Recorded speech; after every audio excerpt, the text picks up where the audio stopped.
Odi.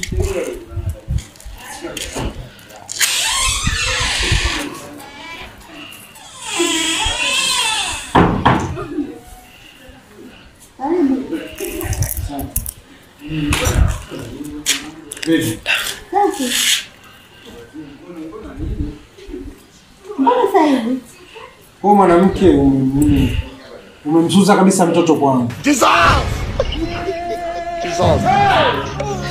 ni mtoto kwa nini? Mtoto yupo kwa baba yake. Una baba gani hapa?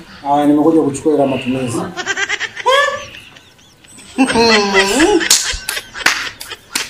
Yaani wewe mwanaume uje hela ya matumizi kwangu ya mtoto wako. Sasa mtoto anakaa naye nani? Kwa mtoto ungekuwa unakaa naye wewe, mimi si ningetoa hela matumizi?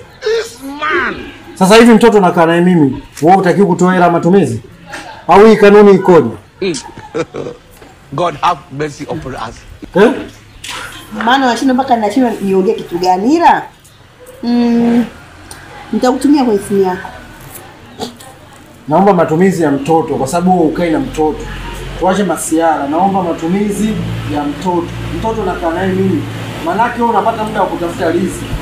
Sasa muda huo unaopata kutafuta riziki changia mtoto huyu. Anahitaji kula, malazi, mavazi. Baba Kriza, nimekuelewa. Nenda nitakutumia. Kuna ubaya tena babangu. Tazama matumizi yawe kila mwisho wa mwezi. Sio tu nani, sio tu leo basi. Kila mwisho wa mwezi mtoto anakaa naye mimi baba. Kwa hiyo nawe mama atakuwa utume hela matumizi ya mtoto. Haya, kweli. God have mercy upon us.